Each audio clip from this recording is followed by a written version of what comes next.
एक दिन महेश और उसका परिवार बस से कहीं जा रहा होता है और तभी बस का एक्सीडेंट हो जाता है। एक्सीडेंट में रचना की मौत हो जाती है।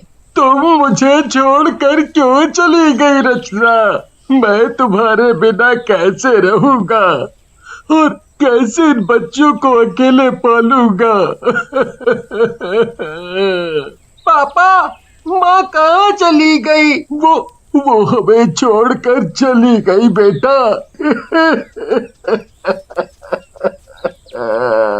कुछ दिन ऐसे ही बीत जाते हैं, पर महेश बच्चों को अकेले नहीं संभाल पाता। वो कभी काम पर जाता तो कभी कभी उसे घर पर रहना पड़ता। पापा, आज चिंकू को चोट लग गई। मैं घर में खाना बना रही थी और पता नहीं वो कब बाहर खेलने चला गया। वो पढ़ाई भी नहीं करता। बिन माँ के तुम बच्चों के साथ ऐसा हो रहा है। अगले दिन पड़ोस के चाचा महेश के लिए एक रिश्ता लेकर आते हैं। लड़की मेरे जान पहचान की है, उसका इस दुनिया में कोई नहीं है। अब उसकी जिम्मेदारी मेरी ही है। अगर तू चाहे तो मैं उससे बात करूं। चाचा जी, आपको तो सब पता ही है कि बच्चों की क्या जिंदगी हो गई है उनकी माँ के बगैर। उनको माँ की सख्त जरूरत है। आप उस लड़की से बात कर लो। ठीक है बेटा। महेश की शादी सरिता नाम की एक लड़की से हो जाती है।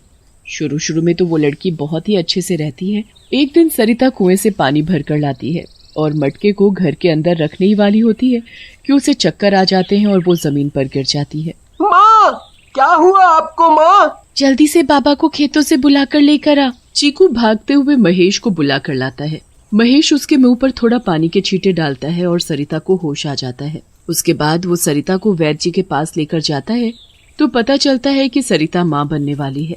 ये खबर सुनकर सरिता और महेश बहुत खुश हो जाते हैं। चीकू और पिंकी भी इस बात से बहुत खुश होते हैं कि उनके घर में एक छोटा बच्चा आने वाला है। वो अपनी माँ का बहुत ध्यान रखते हैं, पर जब सरिता के अपना बेटा हो जाता है तो वो बहुत बदल जाती है। चीकू, इधर मत खेलो, चलो बाहर जाओ यहाँ से। तुमको दिखता नहीं यहाँ छोटा बच्चा सो रहा है, उसे लग जाएगी। माँ, मैं तो चुपचाप बैठकर ही खेल रहा हूँ। मुझसे जुबान लड़ाने की जरूरत नहीं, समझे? चलो निकलो बाहर। रोज रोज सरिता बच्चों को किसी न किसी बात पर डांटती रहती है और उनका बिल्कुल ध्यान नहीं रखती। एक रात सरिता महेश से बात करती है। देखो, मैं इन बच्चों से बड़ी ही परेशान हो गई हूँ। समझ नहीं आता ये दोनों हमेशा मेरे बेटे को क्यों नुकसान पहुँचाने की कोशिश करते हैं। ऐसी बात नहीं है सरिता, वो तो अपने छोटे से भाई को बहुत ही प्यार करते हैं। अरे आपको नहीं पता, आप कौन सा यहाँ रहते हो? वो नहीं चाहते इस घर में कोई और बच्चा रहे। सरिता बड़ी चालाकी से महेश के मन में बच्चों के खिलाफ कड़वी कड़वी बातें भर देती है। महेश भी अपने बच्चों से नफरत करने लगता है और एक दिन वो सरिता की बातों में आकर बच्चों को घर से बाहर निकाल देता है। ऐसे मत करो हमारे साथ, हम कहाँ जाएंगे? हमें मत निकालो। मैं कहीं नहीं जाऊंगा, मुझे यही रहना है मम्मी पापा के साथ।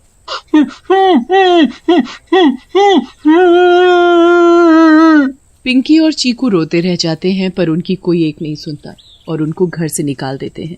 बेचारे बच्चे रोते रोते वहाँ से चले जाते हैं। रास्ते में चीकू को बहुत तेज भूख लगने लगती है। दीदी, दीदी, मुझे बहुत तेज भूख लग रही है, कुछ खाने को दिला दो। भूख तो मुझे भी लग रही है चीकू, पर मेरे पास एक भी पैसा नहीं है, तो कैसे तुझे कुछ दिलाऊं? तो क्या हम भूखे ही रहेंगे? नहीं चीकू, मैं कुछ इंतजाम कर लूंगी और तुझे भूखा नहीं रहने दूंगी।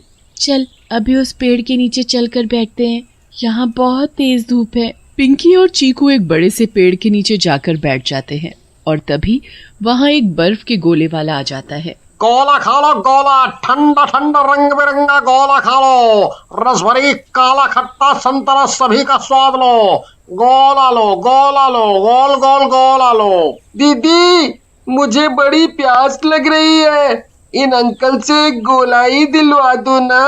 अभी तुझे बताया ना कि मेरे पास एक भी पैसा नहीं है, फिर भी तू बेकार की जिद कर रहा है। अरे बच्चों, गोला ले लो, गोला बहुत स्वाद है, एक बार खाओगे तो खाते रह जाओगे। नहीं अंकल, हमारे पास पैसे नहीं है। ओह अच्छा। पिंकी और चीकू को वहाँ बैठे बैठे रात हो जाती है। चीकू बेचारा भूखा ही उस पेड़ के नीचे सो जाता है। गोले वाला वहाँ से चला जाता है। आज का दिन तो जैसे तैसे निकल गया, पर कल क्या होगा? हम क्या खाएंगे? अचानक पेड़ से एक आवाज आती है। बच्चों, यहाँ क्या कर रहे हो? मरने आए हो क्या यहाँ?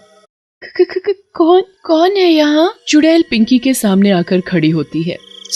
चुड़ैल, चीकू